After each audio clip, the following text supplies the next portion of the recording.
When you walk into a room that feels spacious, bright, and welcoming, does that room necessarily have more square footage than one that feels cramped and confined? The surprising answer is often no. The difference between a space that breathes and one that suffocates rarely comes down to actual measurements. It's about how intelligently that space is designed and arranged.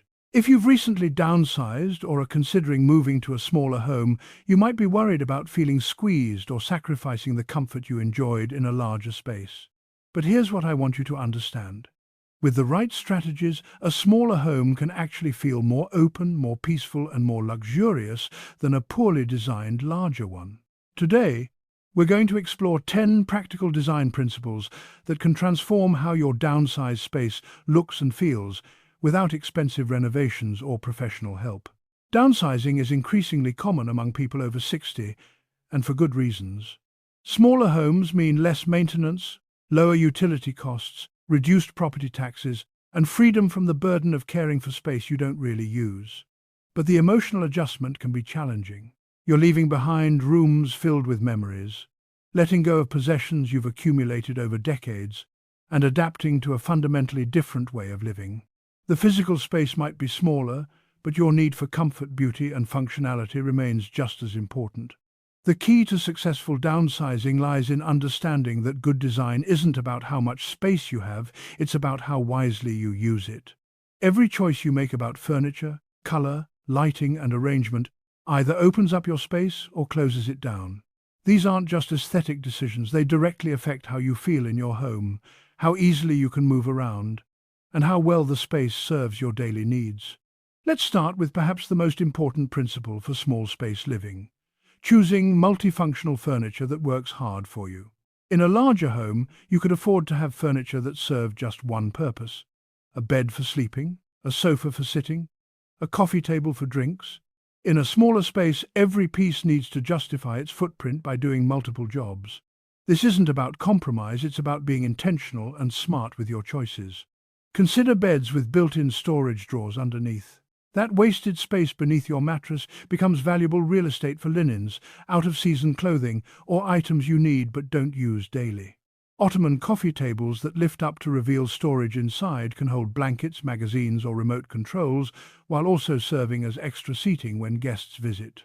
Sofas that convert into beds mean your living room can accommodate overnight visitors without needing a dedicated guest room. Drop-leaf dining tables expand when you're hosting dinner, but fold down to take up minimal space the rest of the time. The beauty of miniature, multifunctional furniture is that it allows you to maintain full functionality: sleeping, dining, entertaining, storage, while dramatically reducing the number of pieces crowding your rooms. Fewer pieces means more floor space visible, which automatically makes rooms feel larger and less cluttered. When shopping for furniture in your downsized home, always ask yourself, what else could this piece do for me? If the answer is nothing, consider whether you truly need it or if there's a smarter alternative. Now let's talk about a dimension that many people overlook entirely: vertical space. When floor space is limited, walls become incredibly valuable real estate. Yet so often, walls remain empty, while floors become cluttered with furniture trying to provide storage and function. Shifting your thinking upward opens up enormous possibilities for making your small space work better and feel bigger. Wall-mounted shelves provide storage and display space without consuming any floor area. Floating desks that fold up against the wall when not in use give you a workspace that completely disappears when you're finished. Hooks and pegboards can organize everything from coats and bags to kitchen utensils and craft supplies, keeping these items accessible but off counters and floors. Tall, narrow bookcases draw the eye upward and provide substantial storage in a small footprint. Using vertical space effectively accomplishes several things simultaneously. First, it keeps floors clear, which makes rooms feel more spacious and improves traffic flow. Second, it draws the eye upward, which creates the illusion of height and makes ceilings feel taller. Third, it makes use of space that would otherwise contribute nothing to your home's functionality. Every inch of wall space is an opportunity to add storage or beauty without sacrificing precious floor area. Here's a design trick that might seem counterintuitive but works remarkably well: incorporating transparent and glass furniture to reduce visual clutter. When you walk into a room, Your eye registers every solid object as taking up space. Heavy wooden coffee tables, solid nightstands, bulky dining chairs, all of these create visual weight that makes a room feel fuller and smaller.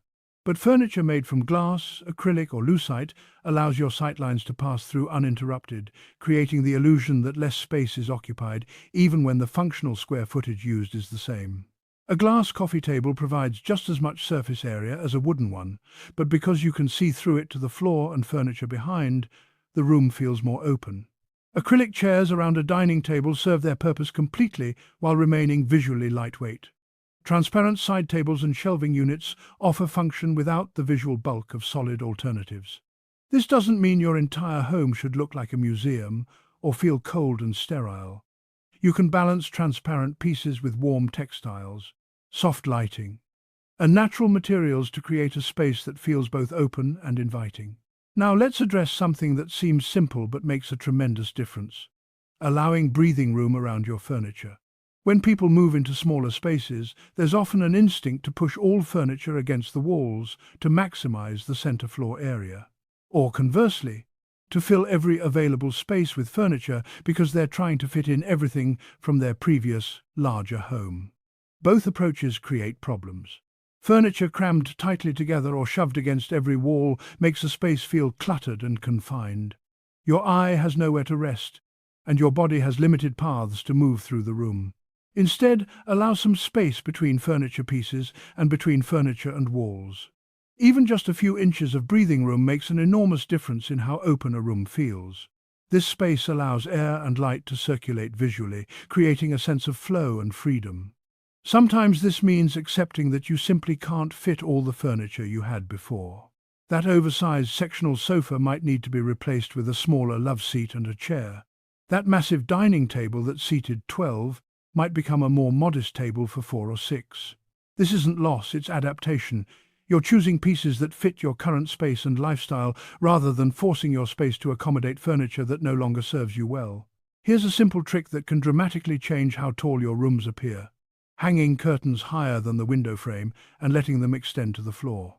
Most people hang curtains right at the top of the window, but by mounting your curtain rod several inches above the frame, ideally close to the ceiling, and choosing panels that puddle slightly on the floor or just brush it, you create strong vertical lines that draw the eye upward and make ceilings appear taller than they actually are. This technique is remarkably effective because our brains interpret those long, unbroken vertical lines as indicators of height. The room suddenly feels more grand and spacious, even though absolutely nothing about the actual dimensions has changed. As a bonus, floor-length curtains also help insulate windows, soften the room acoustically, and hide any less than perfect window frames or walls. Choose curtains in light, flowing fabrics that complement your color scheme, rather than heavy, dark treatments that can make windows feel smaller and rooms more closed in. Speaking of color, let's talk about how your color palette profoundly affects the perception of space. Dark colors absorb light and make surfaces appear to advance toward you, making rooms feel smaller and more enclosed. Light colors reflect light and make surfaces appear to recede, creating the illusion of more space and openness. This doesn't mean your entire home must be stark white. It means being strategic about where and how you use color. For large surfaces like walls, ceilings, and major furniture pieces, stick with light, soft, neutral tones. Whites, creams, soft greys, pale blues, and gentle greens all work beautifully to create a sense of spaciousness and calm. These colors also provide a versatile backdrop that makes it easy to change your decor style over time without repainting or replacing major pieces. Where you bring in personality and color is through smaller, easily changeable elements. Throw pillows, artwork, rugs, curtains, and accessories. This approach gives you the best of both worlds: the spacious, cohesive feeling that comes from a unified color palette, plus the warmth and character that comes from personal touches and pops of color. You can change these accent colors seasonally or whenever you want a fresh look, without the commitment or expense of changing the foundational color scheme. The key is preventing visual chaos that comes from too many competing colors and patterns, which fragments the space and makes it feel smaller and more cluttered. Lighting deserves special attention because it's one of the most powerful tools for making spaces feel larger, yet it's often poorly utilized. Many homes rely primarily on a single overhead light fixture in each room, which creates harsh shadows in corners and leaves much of the space in relative darkness. Those shadowy areas visually disappear, making the room feel smaller than its actual dimensions. The solution is layered, lighting multiple light sources at different heights and locations throughout a room. Table lamps provide pools of warm light in living areas. Floor lamps can brighten dark corners that overhead fixtures never reach. Wall sconces add ambient lighting without taking up surface space. Under-cabinet lighting in kitchens illuminates counters and makes the space feel more open and functional. Even small LED strips behind furniture or under shelves can create a subtle glow that expands the perceived boundaries of a room. This layered approach doesn't just make spaces feel bigger, it also makes them more functional and more beautiful. You can adjust lighting to suit different activities and times of day. Reading becomes easier, cooking becomes safer, evenings become cozier. And throughout all of this, the strategic placement of light sources constantly reminds your eye that the room extends into corners and areas that would otherwise fade into darkness. Mirrors represent another powerful tool for visually expanding space, and they work through a simple principle: reflection doubles what's visible. A strategically placed mirror can reflect a window, bringing more natural light into a room and creating the illusion of an additional window. It can reflect a beautiful view or an attractive part of your decor, essentially doubling that visual interest.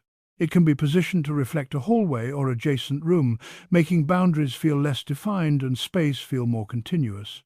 The key is thoughtful placement. A large mirror opposite a window maximizes natural light. A mirror at the end of a narrow hallway makes it appear longer and less confined. Mirrored closet doors in a bedroom can make the entire room feel twice as large. Just be careful not to position mirrors where they'll reflect clutter or less attractive views, as that simply multiplies visual problems rather than solving them. Now let's discuss something that might seem obvious but is often neglected: keeping surfaces clear and minimizing visible clutter. Countertops covered with appliances and mail, coffee tables piled with magazines and remotes, shelves stuffed with knickknacks, all of this creates visual noise that makes spaces feel chaotic and cramped. In a small home, this effect is magnified because there's less visual space to absorb the clutter. The solution is being ruthlessly practical about what you keep out versus what you store away. Kitchens work better when only frequently used appliances remain on counters, with everything else tucked in cabinets. Living rooms feel calmer when coffee tables hold just a few carefully chosen items, rather than everything you might need within arm's reach. Bookshelves look more intentional when items are grouped thoughtfully with some breathing room rather than crammed full. This doesn't mean your home should look like a sterile showroom with no personality. It means being selective about what you display, ensuring that the items you choose to keep visible truly matter to you and contribute positively to how the space looks and feels. Everything else gets stored in those clever multifunctional furniture pieces or vertical storage solutions we discussed earlier, keeping it accessible when needed, but not constantly demanding visual attention. Finally, let's talk about creating visual continuity through consistent flooring and minimal transitions. Every time your eye encounters a change, different flooring materials, area rugs in contrasting colors, visible transitions between rooms, your brain registers a boundary or division. These divisions fragment your space into smaller perceived sections. In a small home, you want the opposite effect. You want space to flow continuously, making the entire home feel like connected, expansive areas rather than a series of tiny disconnected boxes. If possible, use the same flooring throughout your main living areas. If you have area rugs, choose ones that complement your overall color scheme rather than contrasting sharply with it. Minimize visible thresholds and transitions between rooms. This continuity allows your eye to travel smoothly from one space to another, creating the perception of much more square footage than actually exists. The home feels cohesive and intentional rather than choppy and confined. Bringing all of these principles together creates something greater than the sum of individual tricks. You're designing an environment that works with human perception and psychology, using light, color, space, and arrangement to create feelings of openness, calm, and comfort. Your downsized home becomes a place that feels spacious, not despite its smaller size, but because every element has been thoughtfully chosen and placed to maximize both function and the perception of space. Here's what I want you to do. Walk through your current space and identify just 2 or 3 of these principles that would make the biggest difference in how your home feels. Maybe you need to clear your countertops and embrace vertical storage. Maybe swapping your heavy coffee table for a glass one and adding some layered lighting would transform your living room. Maybe hanging your curtains higher and painting an accent wall in a lighter shade would make your bedroom feel twice as large. Start with changes that feel manageable and that address your biggest frustrations with your current space. Remember that downsizing isn't about sacrifice, it's about intentionality. You're creating a home that serves your current needs perfectly, without the burden of maintaining space you don't use or need. A smaller, well-designed home that feels spacious and brings you joy is infinitely better than a larger home that feels cramped and overwhelming. Your space should support the life you're living now, and these design principles give you the tools to make that happen beautifully.